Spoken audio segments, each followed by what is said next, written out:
نحمده ونصلي على رسوله الكريم اما بعد فاعوذ بالله من الشيطان الرجيم بسم الله الرحمن الرحيم رب اشرح لي صدري ويسر لي امري واحلل عقدة من لساني يفقهوا قولي ولله على الناس حج البيت من استطاع اليه سبيلا ومن كفر فَإِنَّ اللَّهَ غَنِيٌّ عَنِ الْعَالَمِينَ، اور اللہ کے لیے ہے لوگوں کے ذمے حج بیت اللہ کا جو بھی اس راستے کی استطاعت رکھتا ہو، اور جو کفر کرے تو یقیناً اللہ بے نیاز ہے تمام جہان والوں سے۔ سورۃ آل عمران کی اس آیت میں لوگوں کو حج کا حکم دیا جا رہا ہے۔ حج کا لفظی معنی ہے قصد کرنا، زیارت کرنا، ارادہ کرنا، اور اسلامی محاورے میں یا اسلامی اصطلاح میں اللہ تعالی کی مخصوص عبادت اور اس کے گھر کی مخصوص طریقے سے زیارت کو حج کہتے ہیں۔ حج اسلام کے 5 ارکان میں سے ایک اہم رکن ہے جو ہر صاحب استطاعت پر فرض ہے۔ رسول اللہ صلی اللہ علیہ وسلم نے فرمایا، ان اللہ فرض علیکم الحج فحجوا، یقیناً اللہ نے تم پر حج فرض قرار دیا ہے لہذا تم حج کرو۔ ایک اور حدیث میں آتا ہے رسول اللہ صلی اللہ علیہ وسلم نے فرمایا، اسلام کی بنیاد 5 چیزوں پر ہے۔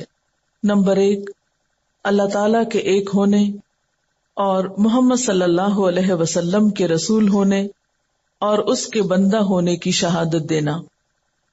نمبر 2، نماز پڑھنا۔ نمبر 3، بیت اللہ کا حج کرنا۔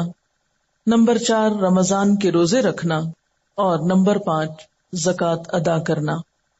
حج کن لوگوں کے اوپر فرض ہے؟ نمبر 1، جن کے پاس مال ہو۔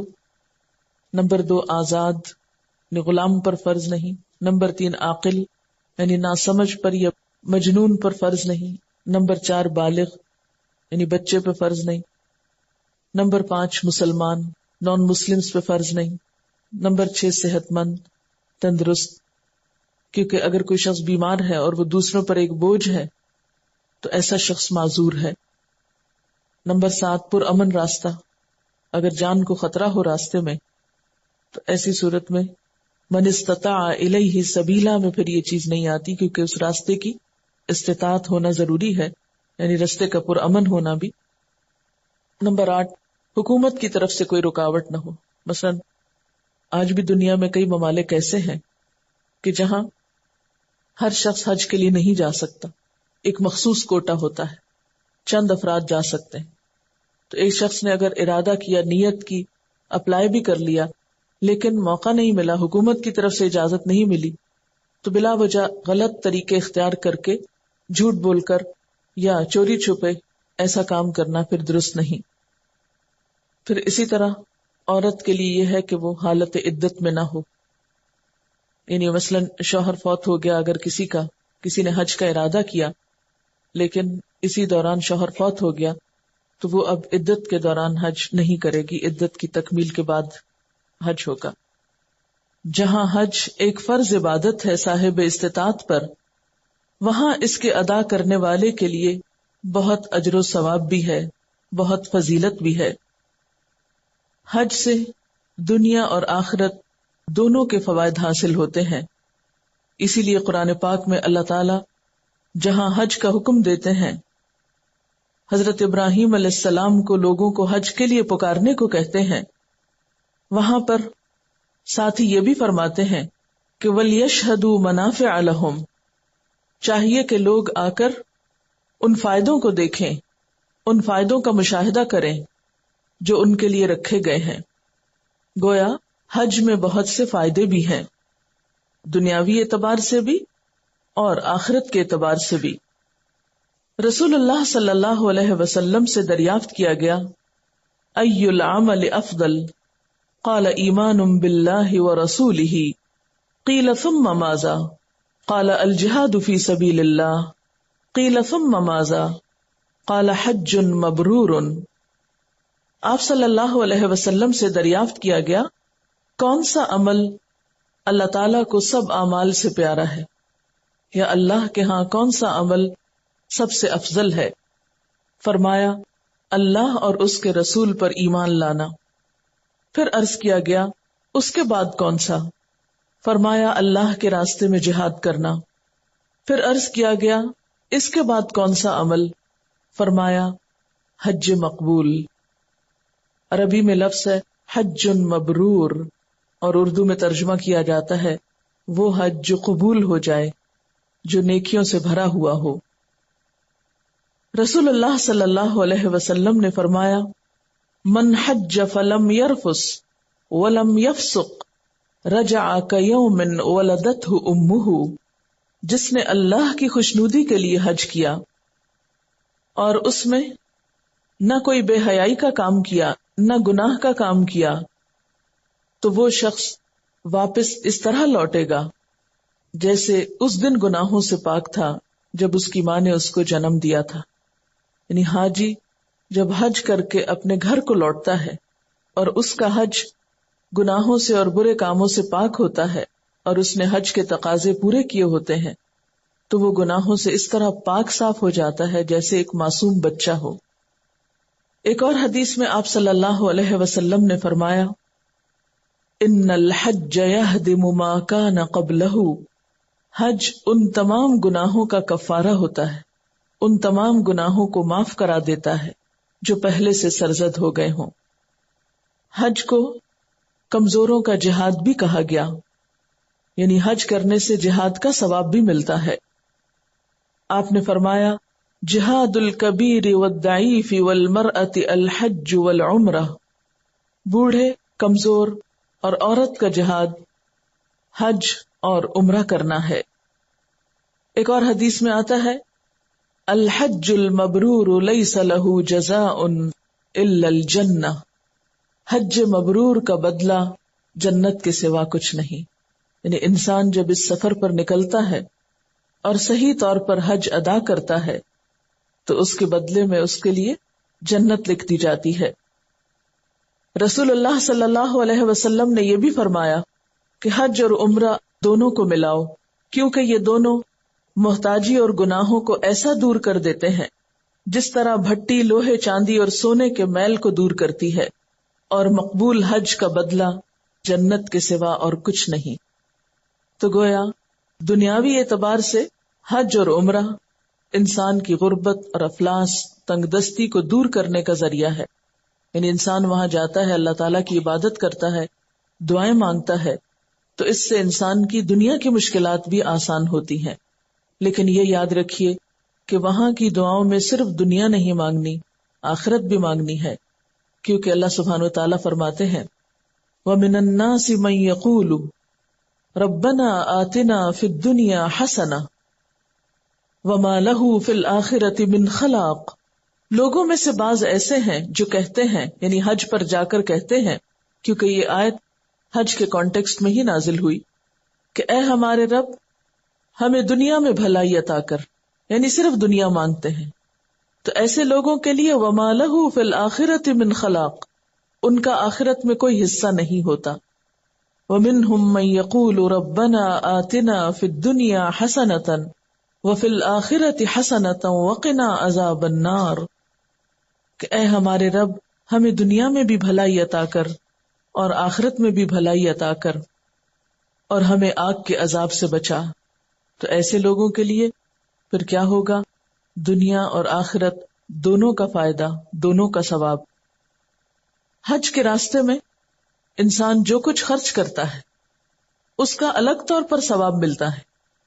یعنی حج بذات خود ایک عبادت ہے، لیکن اس راستے میں انسان جو بھی محنت مشقت اٹھاتا ہے، جو بھی مال خرچ کرتا ہے، اس کا مزید ثواب ملتا ہے. اس لیے اس راستے میں جو پیسہ آپ کو لگانا پڑے، جو وقت آپ کو لگانا ہو، جو بھی قربانی آپ کو کرنا ہو، اس کو خوشی سے کیجیے، کیونکہ ہر ایک چیز کا الگ الگ اجر و ثواب لکھا جاتا ہے. رسول اللہ صلی اللہ علیہ وسلم نے فرمایا النفقۃ فی سبیل اللہ الدرہم ب700، اللہ کے راستے میں خرچ کرنا ایسا ہے جیسے 1 درہم 700 کے برابر ہو. یعنی انسان اپنا مال جب خرچ کرتا ہے، مثلا کسی غریب کو دیتا ہے، کسی فقیر مسکین کو دیتا ہے، اس کا بھی اجر و ثواب ہوتا ہے.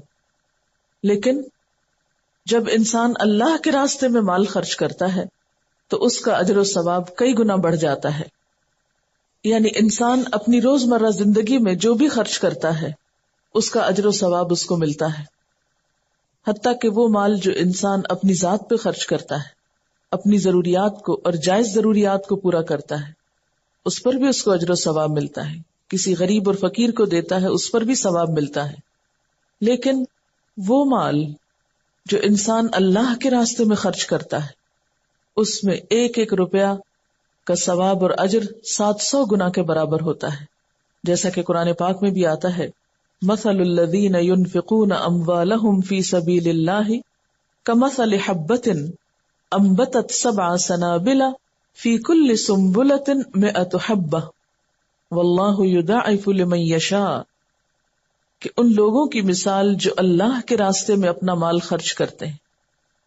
اللہ کے راستے سے مراد نیکی کا راستہ ہے، دین کا راستہ ہے، خواہ عبادت کے لیے ہو یا پھر دین کی تعلیم اور تبلیغ کے لیے ہو. تو اس کا اجر و ثواب، اس کی مثال ایسے ہے جیسے ایک دانہ کہ اسے اگر اگایا جائے تو اس سے 7 بالیاں نکلے، ہر بالی میں پھر 100 دانے ہوں، اور اس طرح اللہ تعالیٰ جس کے لیے چاہتا ہے کئی گنا بڑھا دیتا ہے. تو گویا آپ زاد راہ کے طور پر جو کچھ بھی مال خرچ کریں گے، خواہ اس سے ٹکٹ خریدیں یا اس سے وہاں کی رہائش کا کرایہ دیں یا پھر کھانے پینے میں خرچ کریں، کوئی پیسہ بھی جو اس راستے میں خرچ ہوگا اس میں سے 1 روپیہ، 1 ریال 700 کے برابر اجر و ثواب پائے گا، شرط یہ کہ وہ جائز اور حلال جگہ پر خرچ ہو اور اچھی نیت کے ساتھ خرچ ہو، دل کی خوشی کے ساتھ خرچ ہو، اور اس کو خرچ کرنے کے بعد انسان اپنے دل میں کوئی افسوس اور دکھ نہ لائے اور ایسی حسرتیں نہ لائے کہ اس سے تو میں اتنے پیسے میرے حج پہ لگ گئے، اس سے تو میں ایک گاڑی خرید سکتا تھا یا فلاں پلاٹ خرید لیتا یا فلاں اور فلاں کام کر لیتا. ایسی کوئی سوچ دل میں نہیں آنی چاہیے. یعنی دل کی خوشی سے، محبت سے اور اجر اور ثواب پانے کے لیے مال خرچ کرنا چاہیے. اور اس کے علاوہ جو تکلیف بھی اس راستے میں اٹھانی پڑے، حتیٰ کہ جب درخواستیں جمع ہوتی ہیں اور درخواست جمع ہونے کے بعد انتظار کی جو تکلیف اور انتظار کی جو مشقت ہے، یا پھر ایئرپورٹ پر جا کر انتظار کی، کیونکہ بعض اوقات حج فلائٹس لیٹ ہو جاتی ہیں، بعض اوقات رش بہت ہوتا ہے، سیٹ چانس پر ہوتی ہے، بعض اوقات انسان کو یہ معلوم نہیں ہوتا کہ وہ جا سکے گا یا نہیں، تو وہ ایک کشمکش کی کیفیت ہوتی ہے جو ایک ذہنی ٹارچر بھی ہوتا ہے. پھر اسی طرح سفر کی طوالت، پھر سفر میں پیش آنے والے کوئی بھی ناخوشگوار واقعات، کسی بھی انسان کا ناخوشگوار رویہ یا کسی بھی شخص کی طرف سے، مثلاً وہ حج کا عملہ ہو سکتا ہے یا ایئرپورٹ کا عملہ ہو سکتا ہے، یا پھر آگے راستے میں طرح طرح کی ناخوشگوار باتیں ہو سکتی ہیں جو ہماری مرضی، روٹین، خواہشات کے خلاف ہوں. ان میں سے کسی کا بھی ذکر ایسے انداز میں نہیں کرنا چاہیے کہ جس سے اجر و ثواب ضائع ہو. ان سب چیزوں کو بھی خوشی خوشی برداشت کرنا چاہیے. اور جہاں بھی پریشانی ہو تو بجائے اس کے کہ کوئی واویلا کیا جائے یا کسی قسم کی شکایت کی جائے یا بہت زیادہ پریشانی کا اظہار کیا جائے، فوراً یہ سوچا جائے کہ اللہ کا شکر ہے جس نے مجھے اس راستے کے لیے چنا. یاد رکھیے کتنے ہی بے شمار لوگ ایسے ہیں کہ جن کے دل تڑپتے ہیں وہاں جانے کو، لیکن ان کے پاس جانے کے لیے وسائل نہیں، صحت نہیں، مصروفیات اور مشغولیات ایسی ہیں کہ موقع نہیں. تو اگر آپ کو اللہ تعالیٰ نے اس سفر کے لیے چن لیا تو اس پر سوائے شکر کے اور کوئی بھی شکوہ زبان پر نہیں آنا چاہیے. ہر موقع پر ایک مثبت سوچ ساتھ رہنی چاہیے. آپ صلی اللہ علیہ وسلم نے حضرت عائشہ سے فرمایا تھا ان لکی من الاجر علی قدر نصبکی و نفقتکی، یعنی اس راستے میں جتنی تم کو تکلیف ہوگی اور جتنا تم خرچ کرو گی اتنا ہی ثواب تم کو ملے گا. تو گویا ان تکلیفوں پر بے چین نہیں ہونا، یعنی جان بوجھ کے تو خود کو مشقت میں نہیں ڈالنا چاہیے کہ عبادت ہی نہ کر سکے انسان، لیکن عبادت کے اس سفر میں جو بھی کوئی مشقت ہو، تکلیف ہو، اس پر اجر ہی اجر ہے. پھر اسی طرح حج کے لیے ارادہ کرتے ہوئے انسان کو اپنا حلال اور پاک اور صاف مال لے کر نکلنا چاہیے. رسول اللہ صلی اللہ علیہ وسلم نے فرمایا جب حاجی پاک اور صاف مال کو لے کر نکلتا ہے، رکاب میں پاؤں رکھتا ہے اور لبیک پکارتا ہے تو آسمان سے آواز آتی ہے لبیک و سعدیک، تیرا توشہ حلال، تیرا خرچ حلال، تیرا حج مقبول ہے اور گناہوں سے پاک ہو گیا، کچھ گناہ نہیں. اور جب حاجی حرام مال لے کر نکلتا ہے اور رکاب میں پاؤں رکھتا ہے اور لبیک پکارتا ہے تو آسمان سے آواز آتی ہے لا لبیک ولا سعدیک، تیرا توشہ حرام، تیرا خرچ حرام، تیرا حج سراسر گناہ، تیرا حج قبول نہیں. کیونکہ اللہ تعالی پاک مال کو ہی قبول کرتا ہے. اس لیے کسی کا حق مار کے حج کے لیے نکلنا، کسی کے ساتھ زیادتی کر کے یا حرام کمائی کے ذریعے اور دوسروں کا حق نہ دے کر نکلنا یا دوسروں کو ناراض کر کے نکلنا، یہ ان اعمال میں سے ہے کہ جس سے حج کو نقصان پہنچتا ہے. جہاں حج کرنا اجر و ثواب کا باعث ہے، حج کے فرض ہونے کے باوجود حج نہ کرنا، اس کی طرف توجہ نہ کرنا، چھوٹی چھوٹی مصروفیات کو بہانہ بنا کر حج کو ٹالتے چلے جانا، یا حج کے راستے میں پیش آنے والی مشقتوں سے گھبرا کر یا اس راستے میں پیسے کے خرچ ہونے کے ڈر سے اس راستے کی طرف نہ نکلنا، اس پر اللہ سبحانہ و تعالیٰ کی طرف سے بہت وعید بھی ہے. نبی صلی اللہ علیہ وسلم نے فرمایا من لم تحبسه حاجة ظاهرة او مرض حابس او منع من سلطان جائر ولم يحج فليمت ان شاء يهوديا او نصرانيا، جو شخص حج نہیں کرتا اور اسے ضروری کام، بیماری یا ظالم حکومت کی رکاوٹ بھی نہیں، تو وہ چاہے تو یہودی ہو کر مرے یا عیسائی ہو کر مرے. کیونکہ قرآن پاک میں بھی آتا ہے وَمَن كَفَرَ فَإِنَّ اللَّهَ غَنِيٌّ عَنِ الْعَالَمِينَ، جس نے کفر کیا، انکار کیا، یعنی حج فرض ہے، موقع ہے، مال ہے، لیکن صرف سستی ہے، تو پھر یہ دراصل اللہ کے حکم کا انکار ہے. ایسے لوگوں سے اللہ بیزار ہے، اللہ کو ایسے لوگوں کی ضرورت نہیں.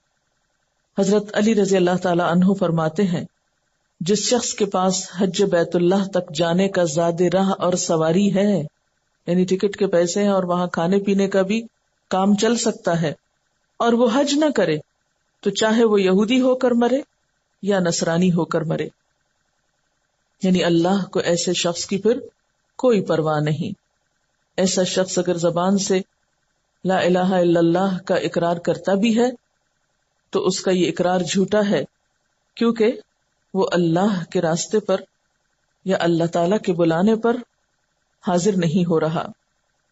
حضرت عبداللہ بن عباس رضی اللہ تعالی عنہ سے روایت ہے کہ نبی صلی اللہ علیہ وسلم نے فرمایا جو شخص حج کا ارادہ کرے اسے جلدی کرنا چاہیے، کیونکہ کبھی آدمی بیمار ہو جاتا ہے، کبھی سواری کا بندوبست نہیں ہو سکتا، یا کوئی رکاوٹ پیش آ جاتی ہے. یعنی بعض اوقات ایسا تو نہیں ہوتا کہ ارادہ نہ ہو، ارادہ ہوتا ہے لیکن انسان سوچتا اچھا پھر اگلے سال سے، پھر کبھی صحیح نہیں. جب ارادہ ہو، موقع میسر ہو تو پھر دیر نہ کی جائے. حضرت عبداللہ بن عباس رضی اللہ تعالی عنہ نبی صلی اللہ علیہ وسلم سے روایت کرتے ہیں کہ آپ نے فرمایا فریضہ حج ادا کرنے کے لیے جلدی کرو، کیونکہ کسی کو معلوم نہیں کہ اسے کیا عذر پیش آ جائے. حضرت عمر بن خطاب کہتے ہیں کہ میں نے ارادہ کیا کچھ آدمیوں کو شہر میں بھیجوں وہ تحقیق کریں کہ جن لوگوں کو حج کی طاقت ہے اور انہوں نے حج نہیں کیا ان پر جزیہ مقرر کر دیں. ایسے لوگ مسلمان نہیں ہیں، ایسے لوگ مسلمان نہیں ہیں. یعنی اتنی سخت بات فرمائی گئی اس سلسلے میں. اب سوال یہ پیدا ہوتا ہے کہ حج کب شروع ہوا، یعنی حج کی ابتدا کہاں سے ہوئی، حج کا آغاز کہاں سے ہوا. ہم سب جانتے ہیں کہ حج کرنے کے لیے لوگ مکہ جاتے ہیں اور بیت اللہ شریف کی زیارت کرتے ہیں. بیت اللہ شریف کی تعمیر سب سے پہلے فرشتوں کے ذریعے ہوئی، پھر حضرت آدم علیہ السلام نے اسے تعمیر کیا، اس کے بعد حضرت شیث علیہ السلام نے، پھر جب نوح علیہ السلام کے زمانے میں طوفان آیا جو پوری زمین پر پھیل گیا تو اس موقع پر بیت اللہ کی عمارت بھی منہدم ہو گئی. پھر ایک عرصہ دراز تک وہ عمارت وہاں باقی نہ رہی، ایک طرح سے اس کے آثار بھی ختم ہو گئے. تو اللہ سبحانہ و تعالی نے حضرت ابراہیم علیہ السلام کو اس گھر کی تعمیر کا حکم دیا. سورۃ الحج کی آیت نمبر 26 میں اللہ سبحانہ و تعالی فرماتے ہیں وَإِذْ بَوَّأْنَا لِإِبْرَاهِيمَ مَكَانَ الْبَيْتِ، اور جب ہم نے ابراہیم علیہ السلام کے لیے اس گھر کی جگہ مقرر کی، یعنی اللہ تعالیٰ نے نشاندہی فرمائی کہ خانہ کعبہ کہاں تعمیر ہوگا، اور ابراہیم علیہ السلام نے اپنے بیٹے اسماعیل علیہ السلام کے ساتھ مل کر اس کو تعمیر کیا. اس گھر کی تعمیر کرنے کی غرض کیا تھی؟ فرمایا اللہ تشرک بی شیئا، کہ میرے ساتھ کسی کو شریک نہ ٹھہراؤ. یعنی دنیا کے مرکز میں یہ گھر دراصل اللہ تعالی کی وحدانیت اور اللہ تعالی کے ایک ہونے پر دلیل ہے. پوری دنیا کے مسلمانوں کو وہاں آنے کے لیے اس لیے کہا جاتا ہے کہ سب مل کر اتحاد کا مظاہرہ کرتے ہوئے اکٹھے ہو کر صرف ایک اللہ کی وحدانیت کا سبق سیکھیں بھی اور دنیا میں عام بھی کریں. حضرت ابراہیم علیہ السلام اپنی بیوی حضرت ہاجرہ اور اپنے بیٹے حضرت اسماعیل علیہ السلام کو اللہ کے حکم سے وہاں پر لے گئے جبکہ وہاں کوئی آبادی نہ تھی. یعنی مکہ کی بے آب و گیاہ کہ کوئی پانی نہیں، کوئی سبزہ نہیں، اس وادی میں وہاں لے جا کر انہوں نے ان کو بسایا. وہ وہاں پر بڑے ہوئے، یعنی حضرت اسماعیل علیہ السلام، پھر ان کے ساتھ مل کر اس گھر کو تعمیر کیا. تعمیر کرتے ہوئے حضرت ابراہیم علیہ السلام نے اللہ تعالیٰ سے دعائیں مانگی، اور وہ دعائیں کیا تھیں؟ وَإِذْ يَرْفَعُ إِبْرَاهِيمُ الْقَوَاعِدَ مِنَ الْبَيْتِ وَإِسْمَاعِيلُ رَبَّنَا تَقَبَّلْ مِنَّا إِنَّكَ أَنْتَ السَّمِيعُ الْعَلِيمُ. اور جب ابراہیم اور اسماعیل علیہ السلام اس گھر کی بنیادیں اٹھا رہے تھے تو دعا کر رہے تھے اے ہمارے رب تو ہم سے قبول کر لے، یعنی ہماری اس کوشش کو قبول فرما. انک انت السمیع العلیم، بے شک تو سننے والا جاننے والا ہے. ربنا وجعلنا مسلمین لک، اے ہمارے رب ہمیں اپنا فرما بردار بنا. گویا وہ گھر فرما برداری اور اطاعت کا سمبل ہے.